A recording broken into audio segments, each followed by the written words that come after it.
The power is to be taken. Yeah. And so the elected officials that are in place now tend to be of a certain age. Yeah. And have been there for a while. And they not going nowhere, not by choice. And they frozen on TV. I can name a few. You be like, yo, why are they still in office? You see it in the White House. You see politicians freezing on camera. Like, can you vote? Well, yeah. Why? Because you went to jail? You think you can't vote? Are you on probation right now? Nah. You actually got a chance to vote. You can vote. Come on. Because you just not on. You not in jail and you're not on probation. You can vote. That's the first. We found voter fraud. Oh. A lot of it. Okay. Gave it over to the DA. DA made they indicted the incumbent and 5 other people like 3 weeks later.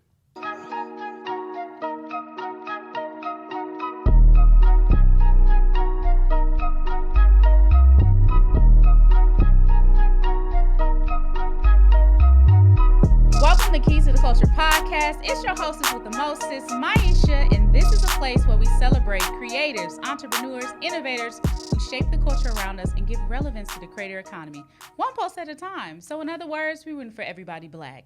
And today we have someone on the show that is the epitome of someone in the community doing great things, and his name is Andre Spicer. Let's read on him a little bit so you can get a little background story. He is a multifaceted entrepreneur, community activist, and a catalyst for positive change. He is from Compton, California, and he is deeply committed to the community where he resides with his family and operates 3 businesses. His ventures including Waterworks Compton and Naturally Me Hair Salon, focusing on enhancing the community well-being, offering jobs, and promoting self-love. Beyond entrepreneurship, Andre amplifies voices through the Hub radio station, hosting discussions with government officials, authors, and experts. As the City of Compton's Councilman of District 2, Andre consistently takes action using his platform to advance social and economic welfare while actively engaging in business management, community volunteering, and collaborative problem solving. That was a lot. This man is busy. Welcome to the show, Dre. Thank you, man. I appreciate that, Maisha. Yes. I love all the intro. The intro to the show. My intro was nice. Like, I'm rocking with it. It's that energy. We gotta have the energy on the show. Yeah. But before we start, I got one question to ask you. Yes, ma'am. When did you know that black creativity was the culture? Oh, man. Black creativity was the culture for me since I was a kid, to be honest with you. I've always been a creative. Yes. So I've always drawn, I've painted. Fun fact about me, like I've always drawn and painted my whole life. I had got into doing Disney characters for a long time. Yeah. And then I had this like weird little crush on Jessica Rabbit. You know Jessica yeah, Rabbit I know Jessica. So I was painting her up, and then I started switching up her outfit. You know what I'm saying? And then that actually turned me into doing fashion. So I did fashion for like a few years. I went to school for fashion design. I did evening gowns, suits. I did a lot of weddings and proms and things like that. So like since I was a kid, just creativity has just been in me, and that's been my culture. Yes. So it's always been a part of the Compton is rich in culture. Absolutely. In general. There's so much talent, so many entertainers, entrepreneurs that come out of Compton, and you are cut from that cloth. And that's a hell of a cloth to be cut from. Yes, sir. So let's start from the beginning and just get a little background story of where you started, how was your life growing up, and how is your life now? Wow, that was okay. Get into it. Yeah, man. Born and raised in Compton. Whole family had been there for 65 years. My grandmother grew up in Richland Farms. Not grew up, but she bought a house in Richland Farms back in the 60s. And if anybody know anything about that area, that's like the countryside of Compton. Yeah. That's like there's no sidewalks. In our backyard, we had horses, pigs, sheep, goats, chickens, rabbits, geese. They used to tear my ass up. And we just had so many different animals just in our own backyard. It was like the farm area, but that's Compton. People don't even know about that. Yeah. On the east side where my mom bought a house, it was, we had a pool, jacuzzi. It was more of a city type of vibe. So I had everything I needed in terms of just like I didn't deal with a lot of poverty and like that type of thing. It was more just growing up in an environment that was built and designed to destroy you as a black man or a person of color. Yeah. And so, just walking to school, you see, the prostitution, heavy prostitution, the drug trafficking. The sex trafficking was off the chain and still is to this day. You're dealing with the gang violence, the drug deals, the graffiti. So these are the things that you're constantly seeing every day, and these are things that's weighing onto your subconscious. Yeah. You know, when you start seeing abandoned buildings and graffiti and prostitution and drugs and guns and dope and all this is like your everyday life, you kind of think some of this is just normal. This is how it's supposed to be. So if you're asking me, when people ask me, how was your life? I mean, for me, it was life. Yeah. You know, you don't realize how bad things are if you don't know no better. Yep. And it's until you start to see other things, and you see, like, you go to other communities, and be like, dang, I don't hear the soundtrack. Well, what's the soundtrack, Dre? The helicopter. I don't even hear the helicopter outside. Like, we in Bellflower. There's no helicopter. I don't hear no sirens. We ain't got no there's no police, nothing going on around here. Why is it so quiet? And it feels strange. Yes, it does. And that's a problem within us. So growing up, you don't realize.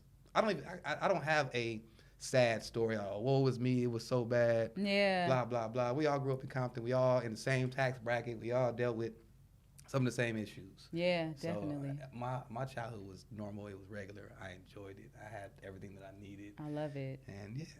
Yeah, I can relate. I had the same kind of background story growing up in Long Beach. You know, you around your family. Yeah. Of course, some people are heavily gang related. You see the prostitution too. But I felt like I still had like a normal childhood. Yeah. Like the things that are normal, I don't have it anymore because where I live. But Right. I mean, it was kind of a part of our lifestyle, and it kind of makes you who you are today. So how has your childhood impacted you as an adult?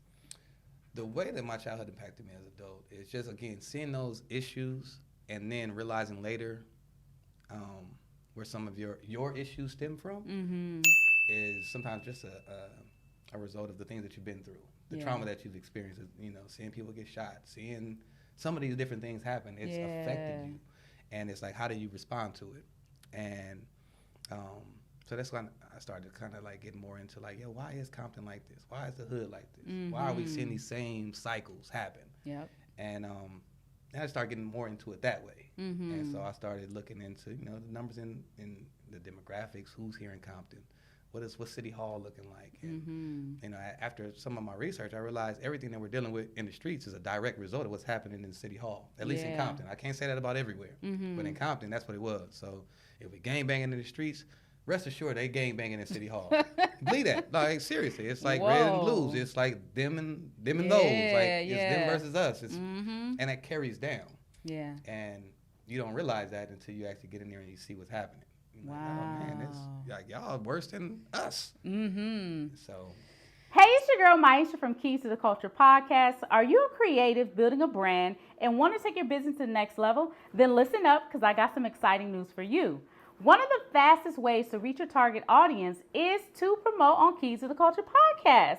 Why? Because we have some of the biggest names in the game, from musicians to CEOs to creatives and bosses of all kinds. So this is your chance to tap into our audience to grow your business to the next level. We work with small businesses as well as newbies in the game. So don't worry if you're just starting out, we got you covered. Are you ready to promote on Keys to the Culture podcast? Well, click the link in the bio to promote today. So what drove you to go for a councilman? Because that whole journey, let's talk about the journey first. Let's talk about the journey, you getting there. Yeah, no, that is the longest, most stressful, most entertaining story that you probably could, that could probably be told. Yeah.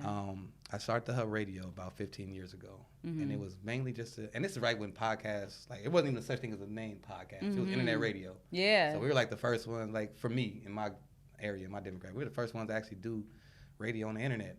Yeah. And just like doing these types of setups. That's awesome. And I was like, every time I Google Compton, I get all these negative images. I get the yellow tape, I get the sirens, I get the gangs, I get the old English Compton letters. You feel me? I get all the negative in Compton. Yeah. You know what I'm saying? But and then when you go to different places and travel different places, because I travel a lot. Yeah. And everywhere I go in the world, Egypt, Dubai, man, I just came from Zanzibar, Ghana, like all these different places. They know Compton. That's crazy. Everywhere I've been, they know Compton, but they know what they know of Compton. Compton. Of their course. image. Mm-hmm. And their image often doesn't reflect what we actually are. Yeah. And so you ask, well, where does that come from? And it comes from a media background. It's the media that puts that out. Yeah. And so you look at, well, where are all these stories coming from? At that time, I'm looking at where the stories coming from. Mm-hmm. None of those people were from my community. So now you got people outside your community telling the story about your community, which doesn't make sense. Mm-hmm. So now it's like, all right, well, let me get in here and provide a platform, and I can tell our stories. I can bring in people, give them a platform, and they can tell their own stories, and whether it be music, different forms of entertainment, sports, just all that. Like we have it in Compton. We just need to, put it on Front Street. And so that's what I had been doing. And then after, again, I had researched like why the city looks like it does, and the gang banging from City Hall to the streets. Come on. Started looking at the numbers. It's 100,000 people in Compton. This is where it gets nerdy. It's 100,000 people in Compton, and the average voter is 65, but the average age is 30. So statistically speaking, it's a young city. Yeah. And then you say, well, why is the voting number so low? Why is the turnout so low? It's because my demographic don't care, because government ain't never did nothing for us to begin with. Come on. So why am I engaging? And so that was our stance. But I'm like, well, that doesn't change nothing. It don't change nothing. You have to actually engage to actually to see a change. Absolutely, I agree. And we have so many resources that's just young people, like our demographic, that does so many different things. If we just can start engaging them and we can engage the community, that's what I started doing. I started interviewing elected officials, find out what you're doing for the city. Yeah. Like, how can we find out more about you? Like, how do I hold you accountable? Yeah. And so after a few years of that, my demographic and my audience was like, Dre, you probably need to give it a shot. Yeah. Because at that time, I had already provided so many, gas giveaways, food giveaways, toy drives, expungement clinics. We were already doing so many different things. So everybody like, bro, you already doing the work. Yeah. You just need the title. And I didn't want to do it because I didn't want to be in the front of everything. I don't like to be watched. Like now when I go places, people know who I am way before I know who they are. Oh, absolutely. And that's not a comfortable feeling for me. Like not at all. So I never wanted that feeling. However, it's a sacrifice. Yeah. Like you get into this position so you can make the different changes, and that's what I had to do. And so I put my name on the ballot. I got a nice little support system. I realized I had to raise a lot of money. Yeah. And I didn't have businesses and corporations to go after to fund my campaign. I had to fund it with the homies. Wow. So I'm like talking to the homies like, yo, I need some donations, yada, yada. And I raised $60,000 off just the streets. That's in crazy. Donations. And I went to, we did the general election, the primary. I won that. And in Compton, you have to have 50% plus one vote. So when you got 5 people running for office, likely you're not going to get 50%. It's divided up so many ways. So they take the candidates of the 2 highest numbers, and then they run off. They call it a runoff. When the numbers came in from the runoff, with me and the incumbent, I lost by 1 vote. Wow. 1 single vote. It was like crazy. 869, 870, something like that. Blew my mind. Crazy. And I don't mean to sound cocky or self-centered or anything like that, but there's no way in hell he was going to beat me. Okay. There was no way. And what year was this? This was 2021. Okay. Oh, that wasn't too long ago. Yeah. There was no way this dude was going to beat me. And so I paid for a recount. That cost $6,600, so I had to raise more money for that. We found voter fraud. Oh. A lot of it. Okay. Gave it over to the DA. DA made, they indicted the incumbent and 5 other people like 3 weeks later. Whoa. So then I'm like, all right, so shouldn't I be able to get my seat? They like, well, no, you gotta, we gotta go through the trial and they get convicted and then the council gets to appoint whoever they want to. I'm like, oh, that's bull. Like, I won. Like, so I had to file a civil case. So, which is different from a criminal case. So I'm like, damn, I'm going through a lot. Yeah. So now I got to pay for a lawyer $10,000. So this is all the money that's coming out of our pocket. God. So I have $10,000 on that. And we finally got in front of a judge probably about 9 months later. after 9 months, we killed it in the courtroom. So now I'm waiting on the judge to make a decision. It takes her 3 months to make a decision, which it was driving me crazy. And it wasn't until the incumbent, this is where it gets a little crazier too. So the incumbent's assistant, his liaison, is the incumbent goes to his son's graduation party, kindergarten. And they go to his baby mom's house, and the baby mom doesn't like the incumbent, the guy that I was going against.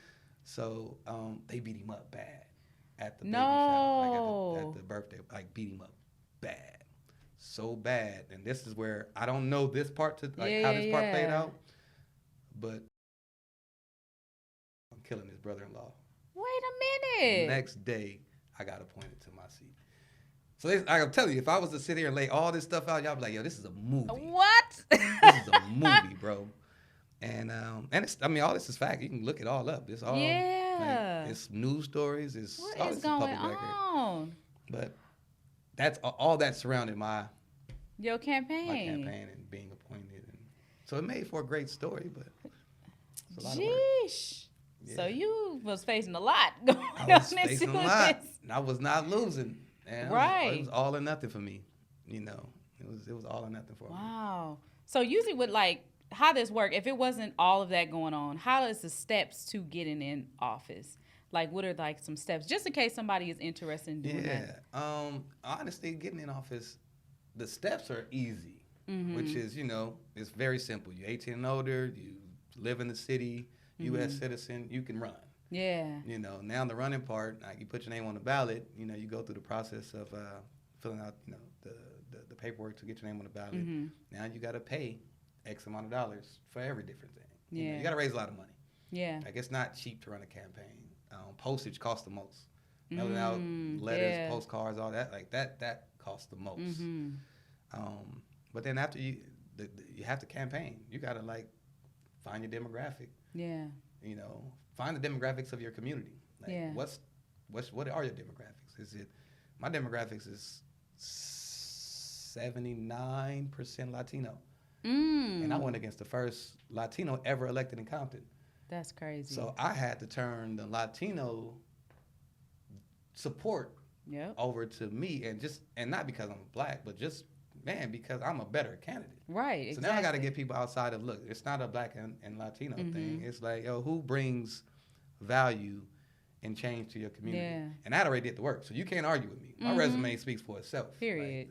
And then he had been incumbent he had been a council person for 8 years, and I'm like, well, where's his resume? And your resume still don't stack to mine. Period. And you've been in a position, you had the resources, and you still couldn't do it. So again, identifying your demographic, catering to them, finding out their needs. Yeah. Everybody's needs are different. In Compton 5 years ago, you can campaign on, hey, we got potholes. I'm gonna fix the potholes. Yeah. But now the potholes are getting fixed. Now what's your now what you gonna go after? So it's like just finding your demographic, finding the issues, finding ways to address them, and then just kind of move forward. Just paint out your platform, make it clear for people. Yeah. And you got to be serious, because the people that vote the most are seniors. Yeah, they do. And they're going to ask you some questions. They want to know what it is. If you want to engage your demographic, that's even harder, because we don't care. Let's just be honest. We don't care to vote. How many of us are actually exercising our right to vote? Not many. We might vote for the president, which means absolutely nothing. Right, exactly. But we won't vote for our mayor, our council, our judges that sentence our dads, uncles, mamas, and come on. We don't engage in that type of stuff until we're reactive. Yeah. So until it affects me is when I care. Yeah, absolutely. And we need to be more proactive as opposed to reactive, and that's what. So I'm a part of the demographic, but why are we like that? What do you feel like it's because of history and things that have happened in our cities? We haven't seen much work being done. What is contributing to that idea that we are not really active in any kind of political arena?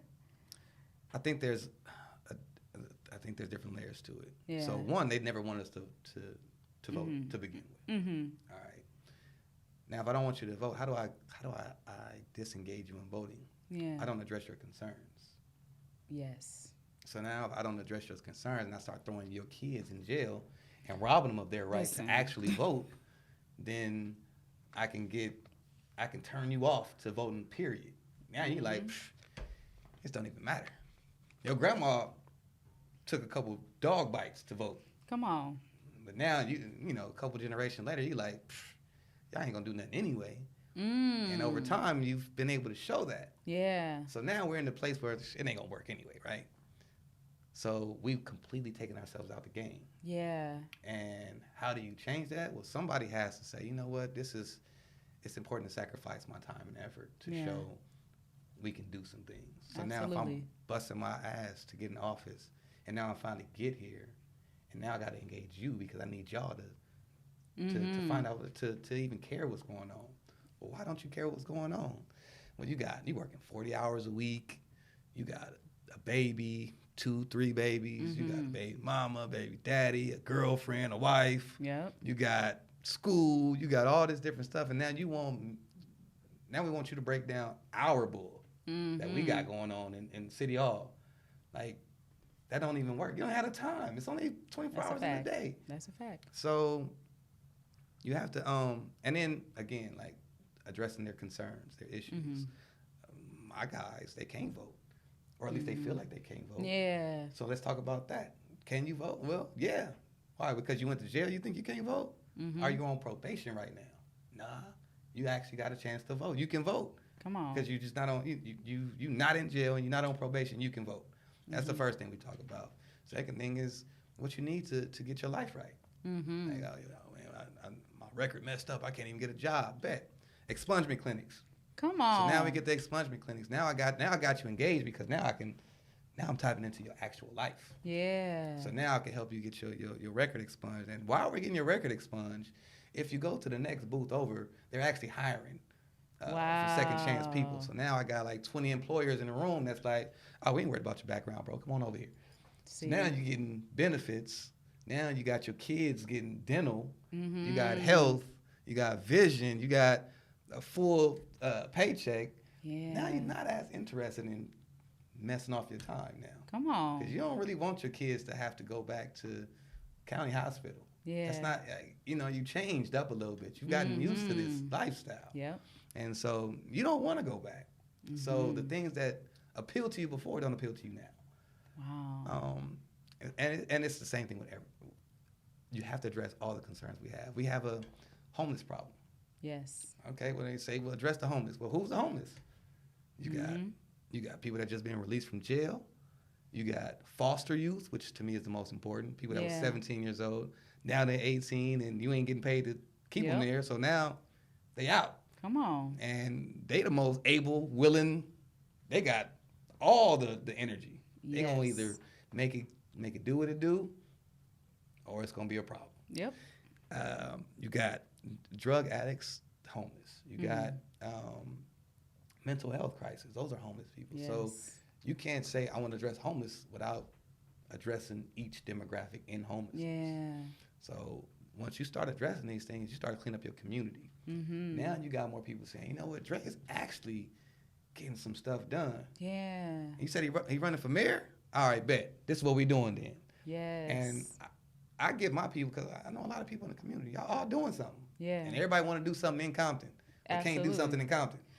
Come on now. So now we tap in, like Trap Kitchen. What y'all want? Y'all want a spot? Come on, man. Let's pull up. Get a spot. Taco Mill. What you want a spot? Let's get you a spot. Like we get and we start tapping into all these different entrepreneurs and celebrities, and you start engaging them into your community again. And you roll out the red carpet. Yes. Like make sure this stay hood. Yes. This home. So. And you start getting people jobs. You start employing the community. You start putting money in people's pockets. And I'm putting gas in people's car. Like, come on, man. I done did a couple gas giveaways. $50 a tank. Just like ain't nobody putting $50 in their tank. Right. Ain't nobody doing that. Like that's a fact. That's gonna make you say, all right, well, let me engage. Let me see what's going on here. Let me find out more about what's happening. And again, like I said, all these people doing all these different things throughout the week. If I can relieve the gas, if I can put some diapers in your kids, you know what I'm saying, for your kids, if I can give you some food, all that stuff just makes your week a little easier. Yeah, and maybe definitely. You can hear what I got to say now. Come on now. We done met you where you were at. Man, that's powerful, because you're not only talking about it, but you're putting people in position to make changes in their lives. Because a lot of times people just there for the photo op. They come in and out the city, take a cute picture, I'm giving away something, and then they out the community while people are still suffering, don't have the resources they need. Yeah. But there's so many organizations that are in a lot of these cities, but then we don't see or we don't hear about a lot of the stuff that be going on. Nope. But I constantly see your stuff. Like it's always on social media. So how did you use social media to campaign and also to give your community resources? Like, how was your campaign rollout on there? See, it was easier for me because social media is where I lived at. Yes. Like, social media is where I've built the Hub Radio up at and everything else. So my demographic was already there. Period. I just needed to make sure they got the resources. It's about the content you put out. Yes. Like, I could share, some of these videos. I could share some nice shaped women, or like we can do all kind of different things. But let me share some content that you can actually benefit from. Yeah. Some content that makes your life a little easier, and then you just constantly just show people like, yo, we don't have to go left. It's beneficial to go right. Yeah. Like, you can win going right.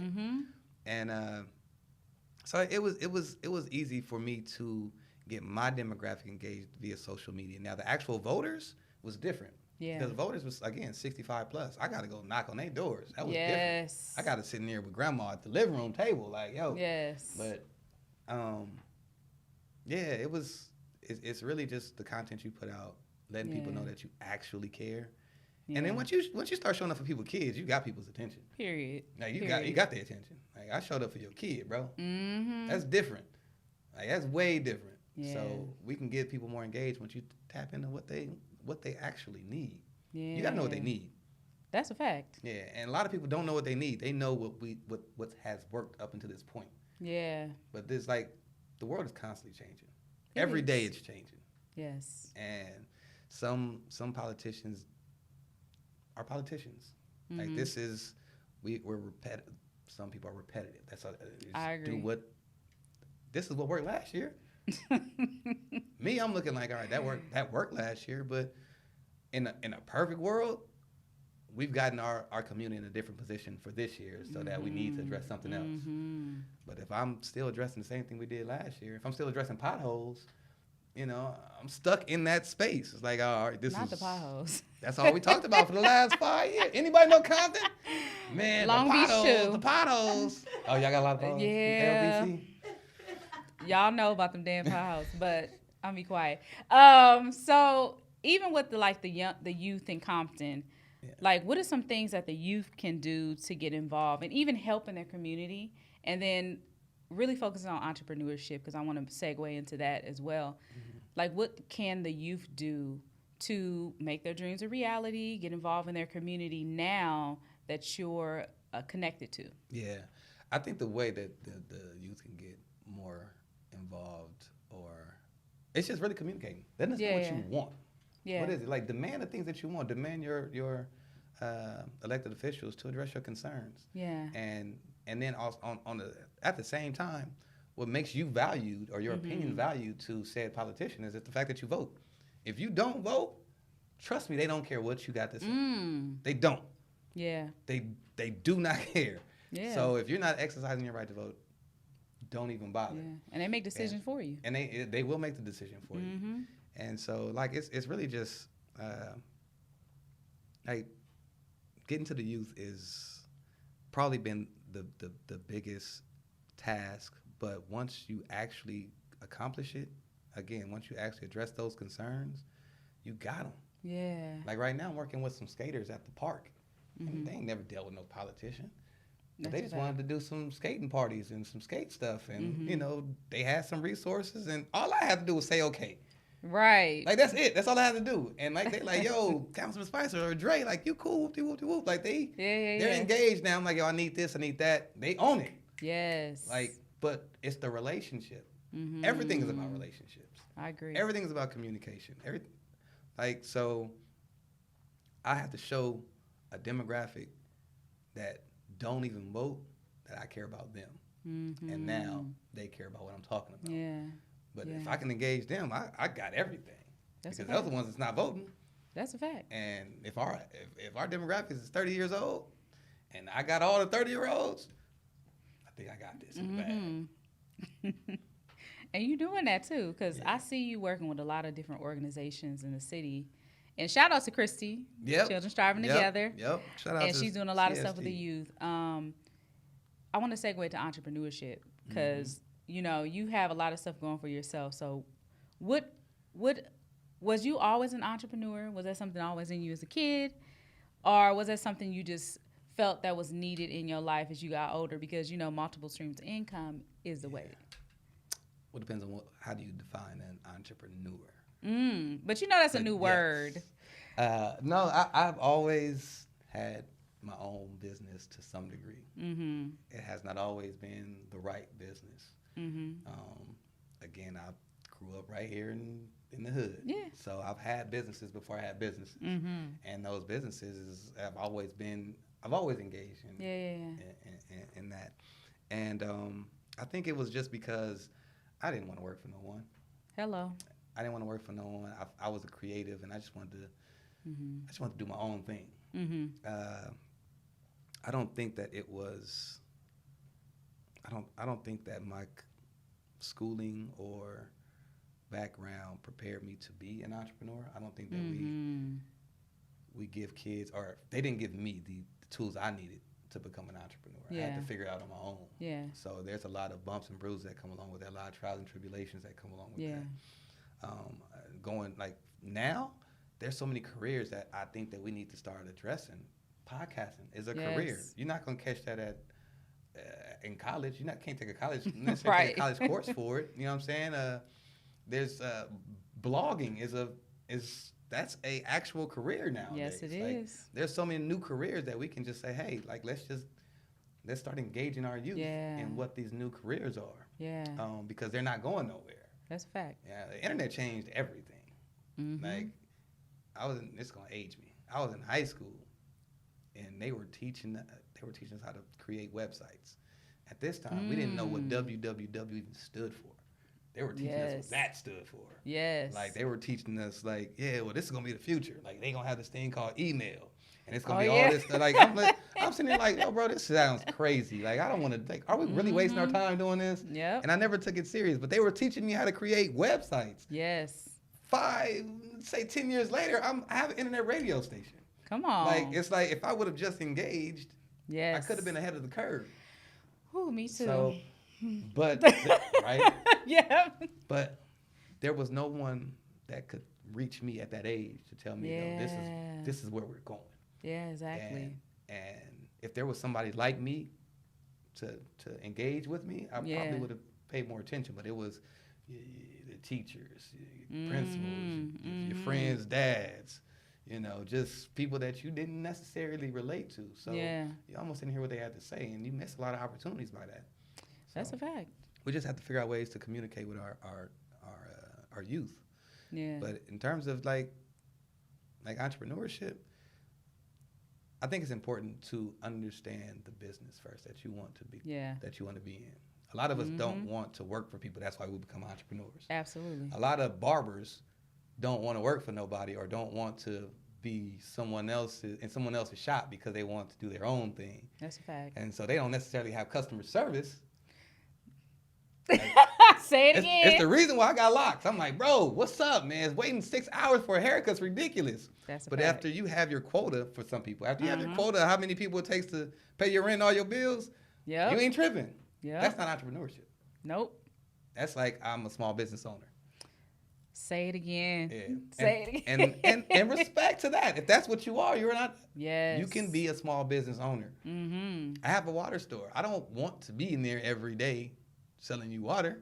Right. I want to be a boss, hire someone, let them do it, and then you go open up the next one. That's and what then I'm the next about. one. Like this, it's perception. Yeah. So, but if you don't know the business, if you don't know how to communicate with people, if you don't know, if you have like, and you don't even have to go to school for it, you just got to understand it. Right. You can go to YouTube University and get a lot of information. And read some books, y'all. Couple audio books, and you're good. Like, you can get out here. But I think a lot of us jump into it with just knowing that we don't want to work for someone else, and that's why we become entrepreneurs. Yeah, and we got to study our craft. I think that's what's missing a lot too. What I see a lot of people, because I get people calling me, "Hey, Maisha, can you help me with X, Y, and Z?" It'd be 5 years later, they don't even have an EIN number. I'm like, wait a minute, like you skipped everything. You don't have your business entity. You don't even know what it means. Like there has to be a level of mentorship that people have to do as well when they're going through the entrepreneur journey. And I ask questions. I don't feel like I know everything, but I know a lot. Yeah. So I be like, look, this is what you need to do. I take people under my wing. This is how you're supposed to do this. And, and just trying to work with the youth too to create programs so I can teach them how to do it. So like for me, entrepreneurship is a roller coaster. It can be up and down. Sometimes you at the top, you making so much money, you good. Then all of a sudden, things just go. So talk about the obstacles in entrepreneurship, because I know you can speak on that. Yeah, man. I mean, and it depends on what business we're talking about. But I've gone through seasons with my water store where, summertime is booming. You get to the winter, you get around Christmas time, everybody like, I don't need do water. I really need sea moss? Like, I mean, I can just stay in the house. Like, you go through these waves, and then and again, it's customer service that you go through. Those waves. It's being able to address somebody being able to tell you, hey man, like, I didn't like this about your store. Yeah. And you like, well, move on. Like, as opposed to having that response, you're like, all right, well, talk to me. Like, what is it that I could do better? Yeah. You know what I'm saying? Like, we're the boss, so we don't want to take constructive criticism from some peasant customer. What? Just come spend your $5 and move on. Like, right. That and we have to change that attitude about it. Like, we just soak it in, but like, you go through so many different phases. Like, at a job, you got a paycheck coming every 2 weeks. It's gonna be the same amount every 2 weeks. And you're going to get your benefits that come along with it. You might get a little 401k, little put to the side, little retirement put to the side. That's a fact. That's coming for sure. You ain't got, all you got to do is show up and clock in, clock out. Period. Entrepreneurship? Nah. It ain't that simple. Everything is a hustle. Everything you got to hustle hard for. And you get to a point to where, all right, your business is sustaining itself. Now, how does it sustain you?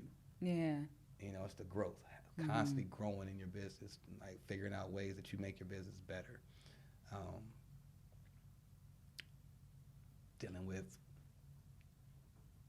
employees that aren't necessarily like-minded or care for, want to show up on time or even just on your name alone. Like, they come to your store, you like, and you got a customer in there, employee in there, and they just not engaged. Like, that's a reflection of you. And you come to my water store and then we playing chess on the phone. Like, we didn't even see you come in. Wow. Like, for me, that's a problem. Yeah, it is. Like, I'm like, yo, address them. Say something. Speak. You ain't got to follow somebody around the store and be like, yo, get something to get out. No. Right. Like, yo, let me know if you need anything. That's over there. That's over there. If you got any questions, something simple. Just let a person feel welcome. Especially with black men to other black men. I think that's super important because we've come from a space where everything is so territorial. We got to look you up and down. We got to size you up. We got to see if it's cool. Yeah. Where you from? Is you coming here tripping? So when you address, and this is for black women too, because we both have these issues, black women on black women, black men on black men. Absolutely. Once you address them and you get the respect out the way, the energy changes. Like, I purposely do it to cats, man. I hit a dude. What's going on, King? How you feeling, bro? Yeah. Like, is there anything I can get for you? Anything you need? Like, and it throws people off. Like, But then you see them relax, like, dang, all right, cool. Yeah. Like I had to do that at the radio station. Like I've had a radio station, my studio. Yeah. And you get all kind of people coming in here. Mm-hmm. You know, every kind of person. And some people don't mix. But my staff always, we the first ones on. You go engage you. Yeah. We're gonna make sure you're comfortable. We're gonna make sure you have everything you need. By the time you sit down, you like, man, this is a cool spot. I like being here. Yeah. And that's the reflection that you want of you. Yeah. And it's the same thing with all your businesses. You want Absolutely. your business to reflect who you are. Say it again. And maybe you don't even know what that is. That's another thing we got to look into. Come on. Like, what do you want people to feel like when they walk into your business? When they go into your website? Yeah. When they, log onto the podcast? When they, what do you want them to experience? Yeah. And if you never even talked about that or discussed it, it's gonna fall flat. Come on now. It will fall flat. And that's built into your brand. Yep. And I think people get confused what that is too. Like, branding is not just your logo. It's your story. It's how you treat people.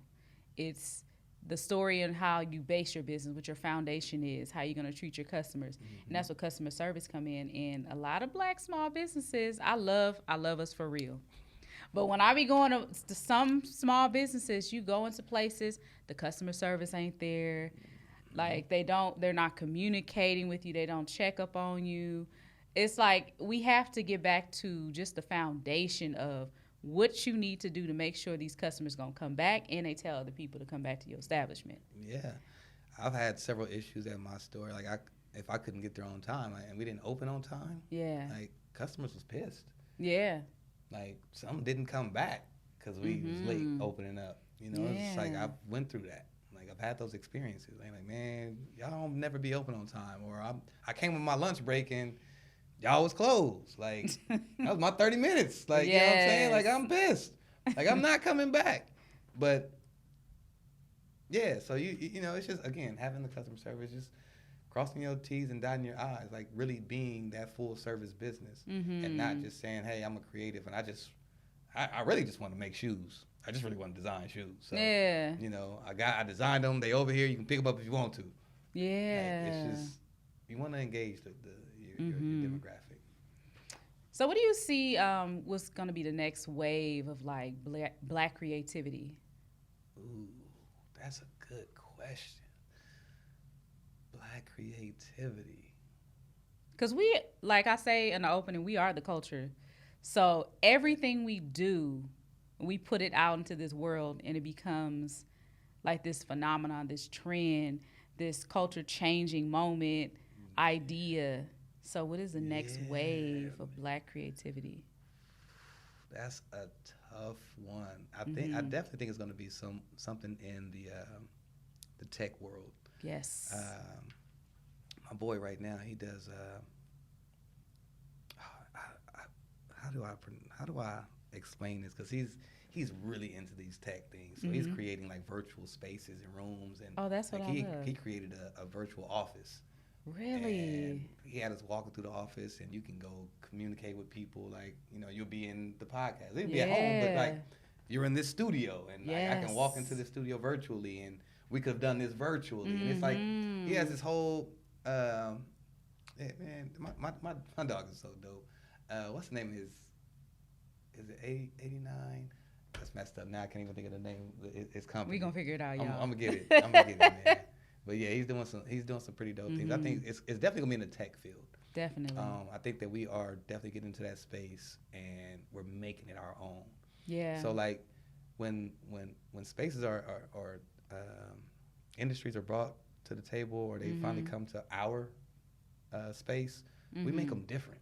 Yeah. Like, we put our flavor onto it. Definitely. And it's not to say it's way better than everybody else's, but it's different. Yeah.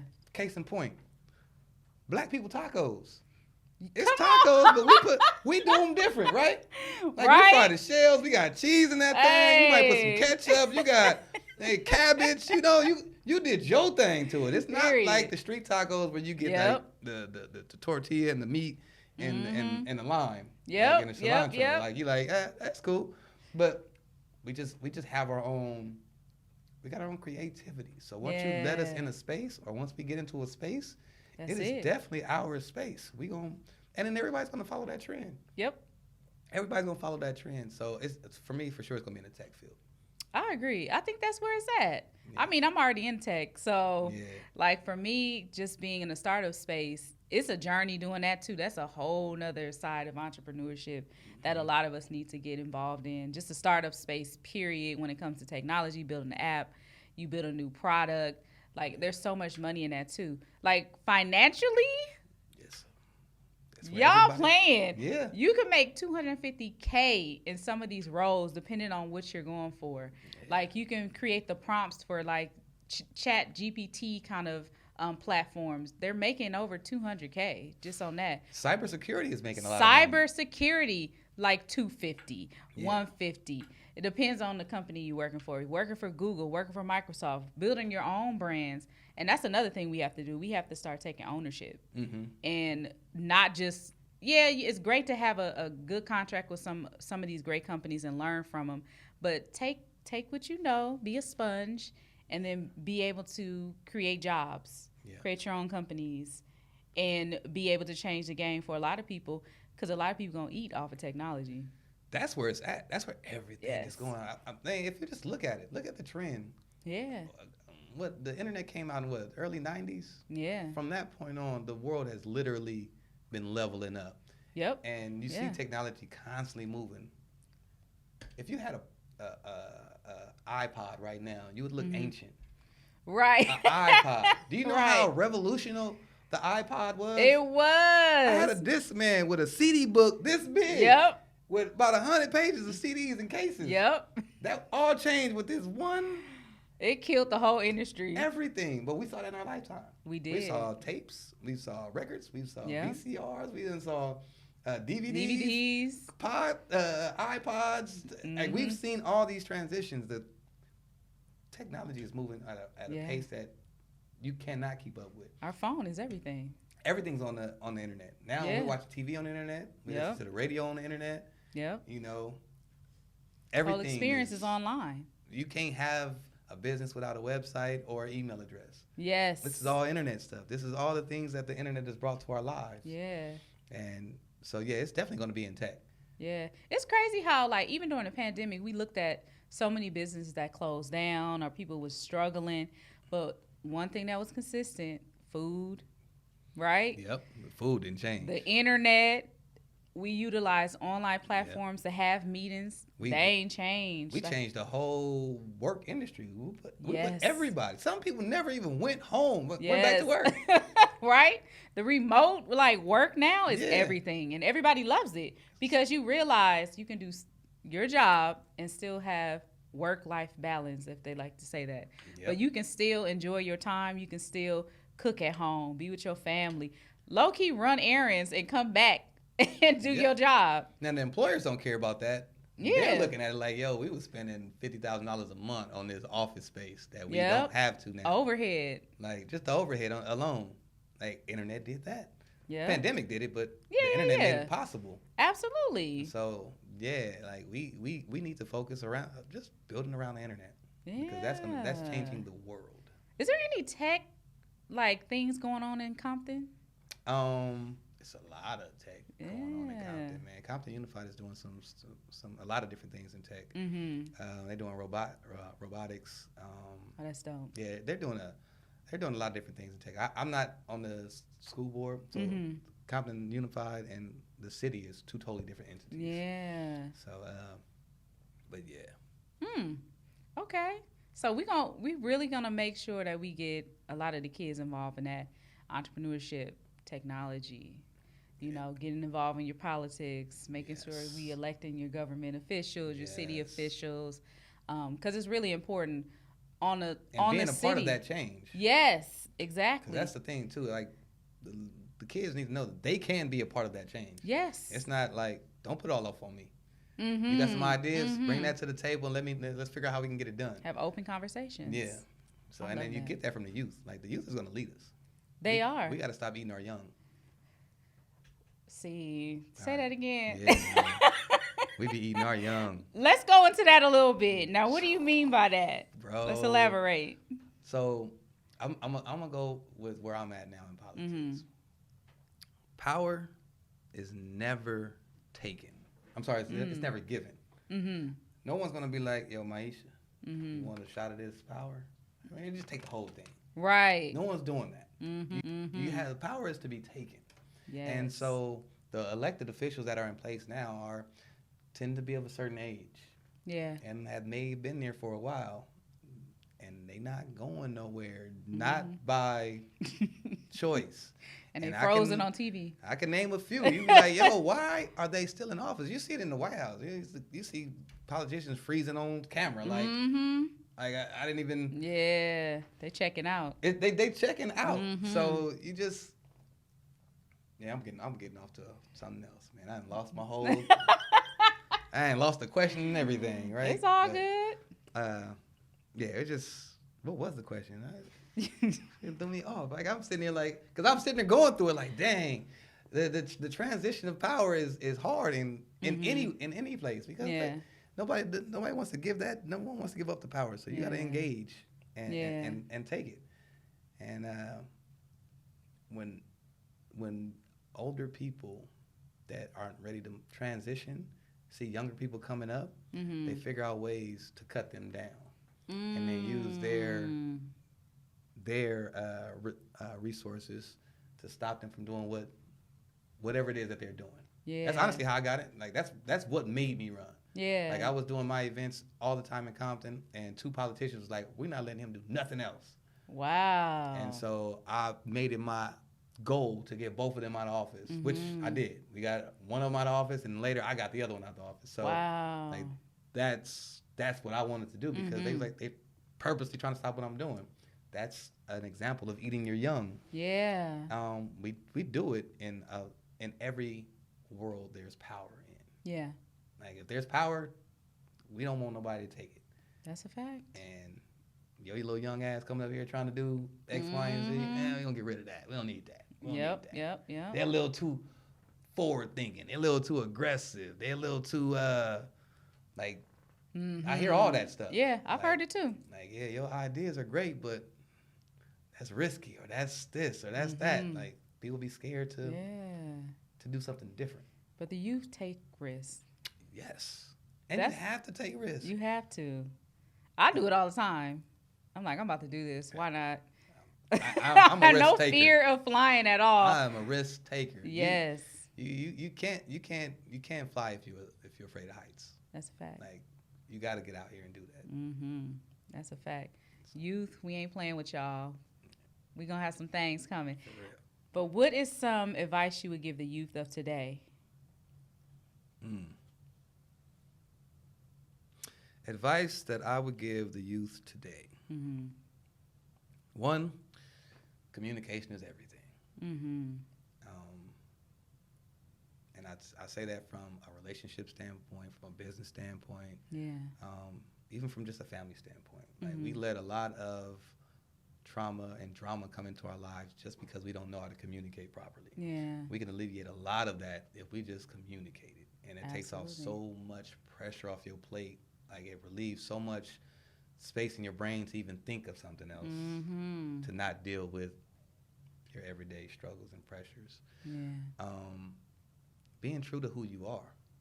So finding out who you are, and then being true to that. So when you're young, you're 17 years old, you don't really know who you are. That's a fact. Like you still learning life. Yeah. Like you still going through the motions, and catering to other people's image of what you should be is detrimental to your own growth. So finding out who you are and being okay with not knowing and going through that process. I love that. And then staying true to what you find out after that. Like, you might have came up in a family that gangbang. You might be the smart one. You actually might be the smart. You might be the one to change the trajectory of the whole family. But because Pops banged and Big Bro banged and it's the hood, this is what we do. Yep. But that is good at math. You know how good he is at math. Like, man! Like that bro is good. Wait, is that you, Daddy? Like, it could be an accountant. It's so many different things that you can do with those different things, man. So again, it's being true to who you are, being comfortable in that. An example of me doing that, bro, I was designing evening gowns. I was in the hood with the homies doing things that I probably shouldn't have been doing. I was going to go make evening gowns. Wow. And they knew about it. They was asking me to put the hood in they denims. I'm making jeans for them, putting their hood name in it. That's crazy. All that. But like, I'm cool with being me, bro. Like, you ain't finna change that. Well, we gotta fight about it. Okay, we've done this. Like, be comfortable in who you are and stand up in that. Be firm in that. And ain't nothing worse than being a fashion designer for, designing evening gowns in the hood. Like what? Yeah, that's different. Yeah, that's different. But I was super comfortable with that. I loved doing that. Still do. Yeah. And but it was because I was comfortable in who I am. Yeah. I think that's one thing my mom instilled in me. Like, just be you.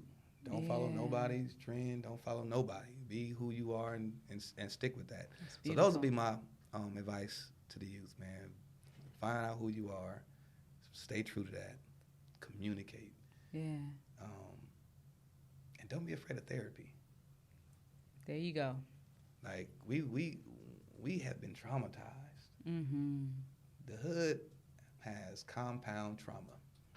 My grandfather's been going through trauma that passed it on to my dad. His trauma and passed on to me. None of us have ever talked about this trauma.